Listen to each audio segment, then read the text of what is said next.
সরকার অনেক কিছু ভাঙার কথা বলে, সিন্ডিকেট ভাঙছে না।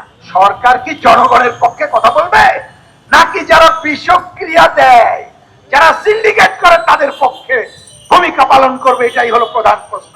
আজকে কিন্তু দেখবেন কথাবার্তা এরকম আসছে যে নিরাপদ মানে খাদ্য, প্রাকৃতিক খাদ্য যদি আমরা নিরাপদ খাদ্য পাই এবং তার যদি যথাযথ ব্যবহার নিশ্চিত করতে পারি, তাহলে আমাদের জীবনযাপন ভালো হয়, ডাক্তার কবিরাজ ওষুধ বেশি যেতে হয় না, এবং আমাদের জীবনের একটা নিশ্চয়তা হয়।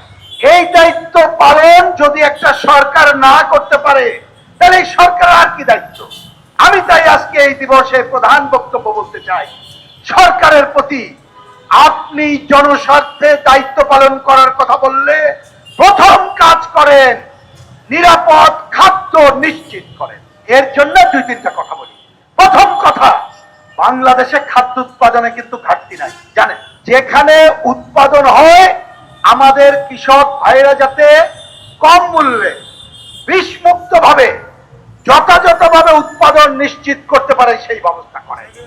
দ্বিতীয়ত, উৎপাদনের পর যাতে বিষমুক্ত ভাবে, ধরুন ঢাকার কথা বললে এইখানে যে বড় বাজার বলে কি কারণ বাজারের বাজার বিষমুক্ত ভাবে প্রবেশ করুক, কারণ বাজারের তদারকি করেন যাতে করে এখানে বিষ না দিতে পারে।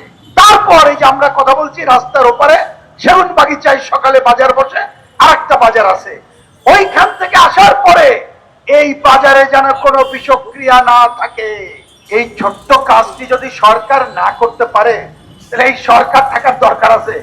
এই সরকার দিয়ে আমরা কি করব? তা আমি দাবি করি, প্রথমত নিরাপদ খাদ্য নিশ্চিত করার জন্য এই যে সামান্য কিছু কথা বললাম, এইটা নিশ্চিত করে সম্ভব। আমি সময় বাড়বে কথা বলছি না।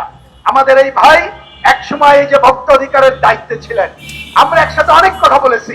পেঁয়াজের সংকটের সময় উনি একটা বিশেষ দায়িত্ব পালন করেছেন, এবং পেঁয়াজ ঈশ্বরদীর কৃষক কিভাবে উৎপাদনের মূল্য পাবে, আমাদের কাছে কম মূল্যে পৌঁছাবে, আমরা কিন্তু বিকল্প পথের কথা বলেছিলাম। এখন দেখেন এটা করা যায়। সরকার যদি ইচ্ছা করে তাহলে পারবে। এখন সরকার কি জনগণের পক্ষে কথা বলবে, নাকি যারা বিষক্রিয়া দেয়, যারা সিন্ডিকেট করে তাদের পক্ষে ভূমিকা পালন করবে? এটাই হলো প্রধান প্রশ্ন। আমার শেষ কথা হলো, আমরা দেখতে পাচ্ছি সরকার অনেক কিছু ভাঙার কথা বলে, সিন্ডিকেট ভাঙছে না।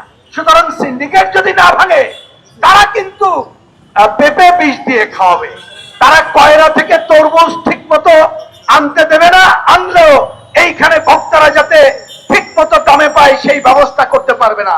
আমরা হালতাস করে কি করব? পবিত্র রমজানে এভাবেই আপন হয়ে উঠুক সবাই ইসপির আপন করা স্বাদে। ইসপি আপন করা স্বাদ। আমরা তো ব্যবসায়ীদের সাথে মারামারি করতে চাই না। আমার তাই পরিষ্কার বক্তব্য, উৎপাদন থেকে শুরু করে খুচরা বাজার পর্যন্ত নিরাপদ খাদ্য নিশ্চিত করেন, ভোক্তাদের যথাযথ দাম নিশ্চিত করেন, সিন্ডিকেট ভেঙে দিয়ে আমদানিকৃত পণ্য যাতে বেশি দামে বিক্রি না করতে পারে তার ব্যবস্থা করেন, এবং সেই জন্য বিভিন্ন এলাকায় এলাকায় ন্যায্য মূল্যের দোকান খুলুন, রেশনিং এর ব্যবস্থা করুন।